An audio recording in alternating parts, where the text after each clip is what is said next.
Thank you for inviting me here tonight. My name is Kathy Labuda. I'm the Secretary-Treasurer of the Fort Howard Community Association. My community association contact information is, we have a website which is www.forthoward.org. There's a lot of information on there. And our phone number is 410-477-2040.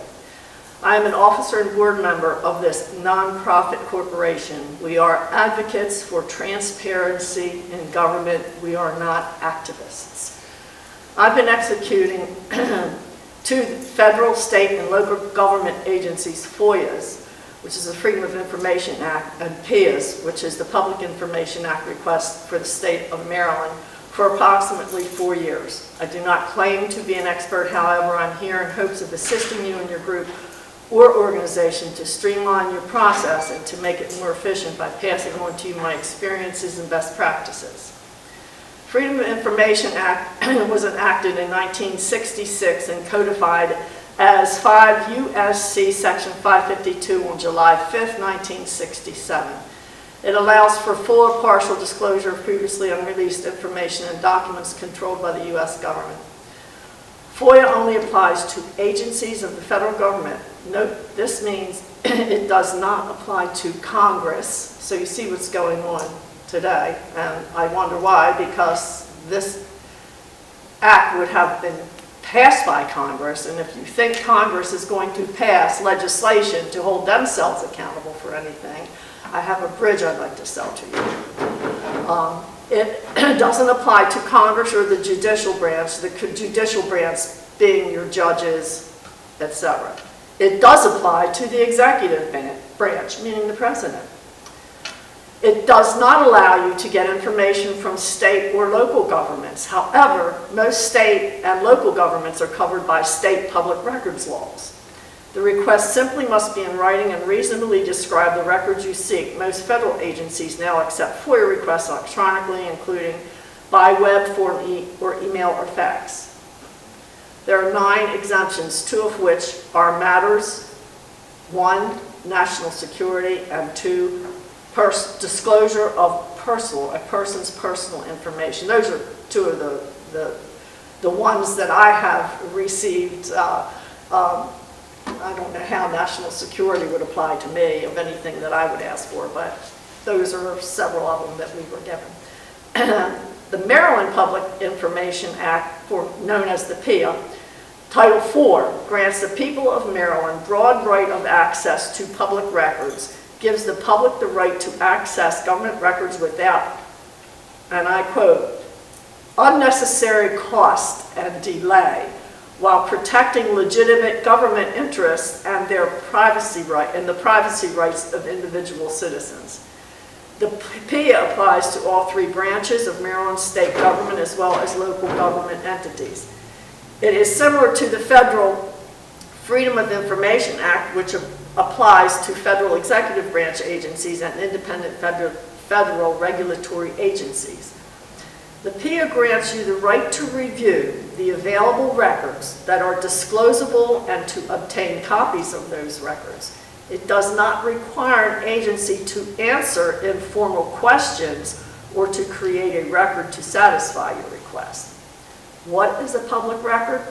A public record is defined as the original or copy of any documentary material in any form created or received by an agency in connection with the transaction of public business. Included in this definition are written materials, books, photographs, photocopies, films, microfilms, records, tapes, computerized records, maps, drawings, and other materials. The government actually prefers to release information requests through a PIA process. It is not personal to them, it is the law. If you call to request information, in most cases they will ask you to send them a FOIA or a PIA. This is their way to justify their job and to be sure that the proper protocol has been followed. Some government agencies do conspire against the people to hide information in which case it will require a judicial review. This would require filing in the court system, which is an associated cost. Here are some tips that could save you some time and money. Every agency has a FOIA officer. If you cannot find that officer, submit to the head of the agency or department who is a custodian of the records you seek. Limit your request to 1 or 2 items. The government has the right to charge you for over 2 hours of their time pulling records. If you have 10 requests, submit 5 FOIAs or PIAs with 2 requests each. Do not submit them all at the same time. If you do and they pick up on it and pick up on what you are doing, they have the right to combine them all to make one request that can result in charges which are according to that specific agency. The government has the right to charge for copying documents. That per copy charge is updated as they see fit by the agency. They have also added a charge now, a new charge, the latest that I've gotten, for a PDF file that may already exist. They want to charge you for that PDF file. Ask them my suggestion is to ask them to pull the files only and contact you when they are available for your review. Purchase or borrow a portable scanner, go to their offices and scan the documents you requested. I've been very successful with that one. Be very specific about the documents you seek. Do not give a general description. Be specific with the subject and the dates. Example, like 1/1 of 2018 to 3/31/2018 written correspondence between X, Y, and Z, or subject matter with any party. Break each form or subject down on a separate request. Do not submit multiple requests for the same subject matter. Leave time in between or have someone else submit the others in their name. So if you're going to submit, say, 10 requests, and you're going to break it down 2 requests per FOIA, and you have 5 people in your organization, have each of 5 people submit 2 of those requests. That way they cannot tie all 10 of those requests to your name.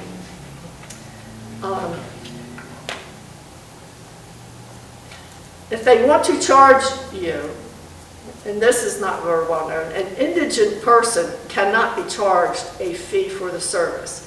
If you know someone who is considered indigent, ask them to resubmit the request in their name. A requester is considered indigent for purposes of the Act if he or she, if his or her family household income is less than 50% of the median family income for the state as reported in the Federal Wage Register. To obtain a waiver on this basis, the applicant must submit an affidavit of indigency, and if they are, it would be no problem for them to supply that affidavit. The time periods under FOIA, technically government organizations must respond to a FOIA request with a denial or grant of access within 20 business days. Note that the agency must only respond within 20 days. It does not have to deliver the records within the 20-day time period. You will receive an acknowledgement letter from the USCIS that contains a control number and an estimate on the time. However, if you have not provided sufficient information to process the request, the USCIS may respond with a request for additional information.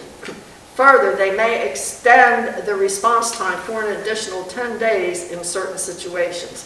Simple requests for specific documents may take 4 to 8 weeks. However, more complex requests and requests for like immigration files or information can take 6 months. The FOIA PIA laws are massive in content, and there is not enough time tonight to cover them all. As an advocate for transparency in government, I'll make myself available to anyone who seeks guidance. I will not write the request for you. I will, however, make myself available to guide you through the process. I have cards that I will leave. If anyone's interested, I have a card.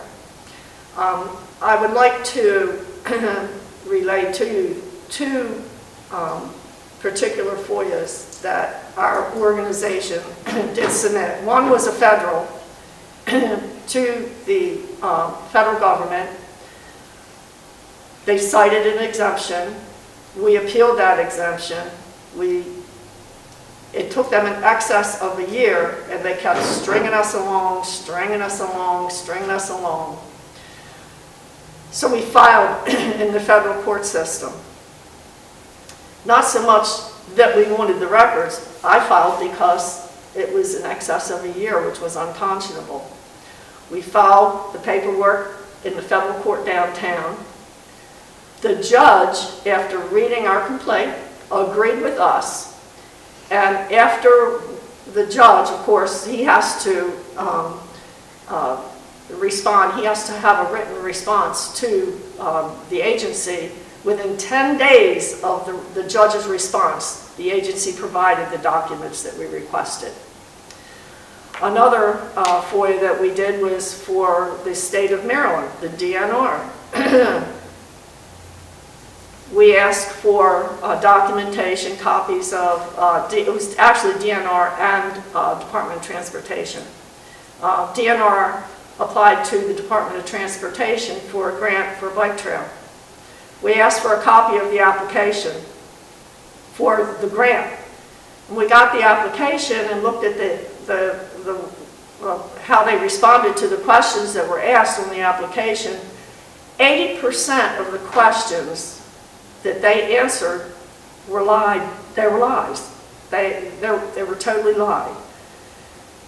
So when we wrote back, previous to that,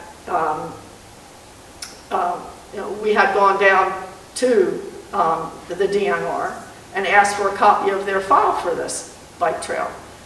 And this was before I had the portable scanner, and I actually took photographs of everything that was in their files. Well, when I looked at the files and compared it to that's how I figured out a lot of it was all lies and innuendo. I contacted the gentleman and said, I did another for you and said, I would like to have your documentation for questions, for the answers. Can you document the answers that you gave to questions 1, 2, 3, 4, 5, and so on and so on? His response to me was, you came down here and took copies of our files. It's not up to me to tell you where the answers are in those files. And I emailed him back and I said, well, if the answers were in your files, I wouldn't be contacting you now asking you for the documentation because it would already be in your files. He did not respond that there were no responding records in his files. He just said it wasn't up to him to tell me where they were. So I did an ombudsman, and this is what I think of the ombudsman. The ombudsman said that they found no issues. No issues meaning, did they go back? Did they find the documentation and whatever? I don't know, but I agree with this gentleman here who spoke first. We need to have some type of class action against the state of Maryland because these agencies are doing their best. They're operating untethered and they are not representing the people of the state of Maryland at all. They're doing as they please without any repercussions, without any accountability, and it's time that it be stopped. I'm on board with you all. Sir? Are you aware of any non-government websites where people have, collectively put all the documents they've ever requested on the website for other people to download? Does that exist yet? No, I'm not. I think I might make one. I am not. But it would be that would be if you would take a particular issue, and that would be something to consider for someone to do. But that would be a huge undertaking, really. You said that, first of all, they can't charge you for a PDF file because the law is actual cost. So if they have something on a computer, that is not an actual, you can't charge people for pages on a PDF file. They're trying, do you have the state agency who did that? Actually, I do have the email where they told me Can you that send they... it to me? Because I'll get Yeah, in touch okay. with the secretary of that division tomorrow Okay, and okay. scare the hell out of them. I have, Because you can't do that. You can't charge for something that already exists in a PDF file. That just sounds like some bureaucrat who's just having to pay a hair down. well, who says that anything, that anyone has said in the state of Maryland when it comes to a PIA has told the truth about it? Well, you just have to go up and you have to Right. start there Well- because all of these people are what they call executive service. And that means that they can be fired in a heartbeat. And you don't want some loose cannon out there causing problems for that agency by, that to me is ludicrous to Oh, yeah. charge for a PDF file. Right, yeah. Because it's not an actual cost. One quick question. If I was to request with the information from the PIA, like for parole and probation, a copy of the contracts that providers have for treatment, that's all. I just want a copy of that. I could get that? you're saying? Yes, sir, you could. Okay. Yes, sir, you could. Okay. They cannot give you the names of the people they are treating under those contracts, but if it is a contract, which is a legal agreement, Right. it's public information. Okay, that's what I need to find out. Right, yes, yes, sir, you can. Any other questions?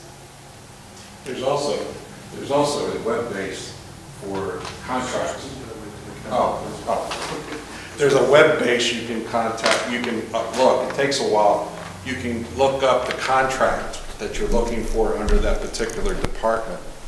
And because all of the vendors have to be, basically, the public has to be able to look at who has what contract and for how much money and when it expires and things like that. The easy way to handle that is just to get in touch with the Board of Public Works, and they'll just send it over to whoever the agency is, and they'll look it up for you. Do you know the name of that website? I'm just going to find that. No, I mean, if you contact the Board of Public Works, the chief of staff is a gentleman by the name of Mark Nugent. You send him an email. Thank you. You send him an email and tell him what you want, and I'm sure Mark he works for the governor. He was like he helped run the governor's campaign. I'm sure he's involved again. But they'll help you out, I'm sure. Thank you.